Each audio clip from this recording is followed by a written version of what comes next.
Porque eu sou cristão e porque Jesus é a verdade, a resposta sempre vai estar em notícias como essa aqui, ó. Suspeito de atentado contra Trump, tinha discurso anticristão e histórico de radicalização, extremismo, dizem autoridades. É por isso que eu sou cristão. Nunca foi tão cirúrgico uma mensagem como a de Cristo que Cristo deixou. Principalmente quando ele disse que se crucificaram, se perseguiram, se tiraram a vida dele, né? Simplesmente porque ele falava de amor, significa que a mensagem de Deus sempre seria odiada no mundo de ódio. Porque o amor ele é o maior inimigo do ódio, né? E Jesus disse que se acontecesse isso com ele, aconteceria com todos nós. Seremos perseguidos por causa do nome dele, seremos perseguidos por conta da mensagem dele. Aí você vê os apóstolos, você vê os cristãos em toda a história, cristãos verdadeiros. E eu não estou falando aqui, eu quero abrir até um parênteses, não estou dizendo aqui sobre CNPJ e nem de um templo chamado que se autodenomina igreja, né? E também não estou dizendo aqui que eu sou contra a igreja, de forma nenhuma, sou a favor. A igreja de Cristo é a igreja de Cristo. Mas tem muitos lugares que, apesar de levar um nome, ter um CNPJ com a descrição com o nome igreja, pouco tem a ver com o evangelho de Cristo. Porque eles buscam muito mais agradar ao mundo, ser agradáveis, discurso agradável, negociar os seus valores e princípios para ser bonitinho para o mundo, que Jesus disse, não tem como ser amigo deles. E quando ele fala o mundo, ele não está falando das pessoas. Ele está falando da ideia de que existe neste mundo. A ideia que circunda esse mundo odeia o amor, né?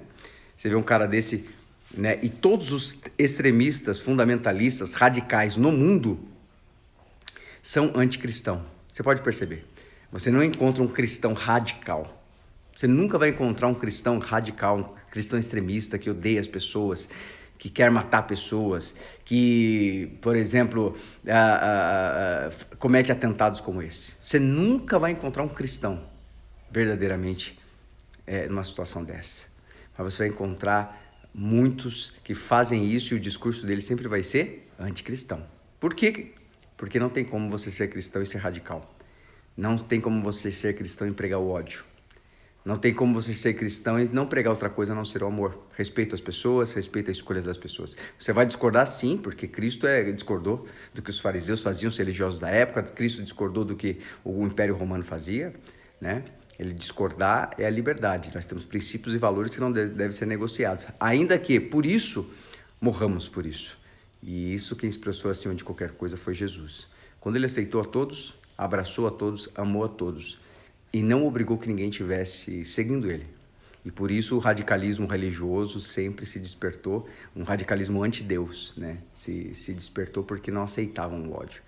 O exemplo daquele cara é uma parada muito clara, assim, quando você olha a história de Cristo crucificado entre dois ladrões. Um, entendendo que era falho, pediu, cara, eu acredito, você está sendo crucificado por falar de amor e eu não. E eu estou sendo crucificado porque eu errei mesmo, mas, cara, lembra de mim. Aí esse Jesus deu atenção e falou, cara, hoje mesmo você estará comigo. Mas o outro só queria o benefício, só queria se beneficiar, que é o que muitos fazem hoje em dia, se beneficiar do nome de Cristo. E diz, tira você daí, sai daí, liberta eu também, se você é mesmo. Achando que Jesus tinha crise de identidade, né? Que tinha que provar alguma coisa para alguém.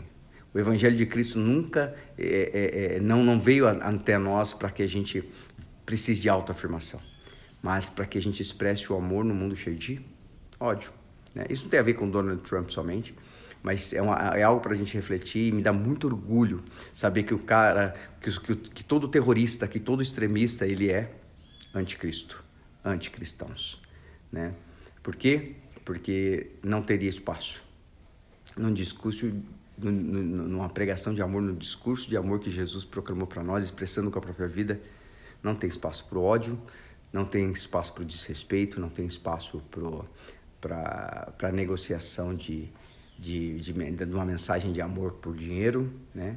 Não tem espaço para isso. E todos que fazem isso em nome de Cristo se comparam a esse aqui, a um anticristão, que só usou um discurso diferente para causar o mesmo dano. Por isso que não tem como, não tem dúvida, não tem como eu ter dúvida de que Cristo é a pessoa de Deus, que foi enviado para nos salvar e realmente é a expressão de todo o amor. Essa nos dá a certeza. Por isso que o evangelho não é para covardes, mas é para aqueles que amam, porque para amar de verdade, não pode ser covarde.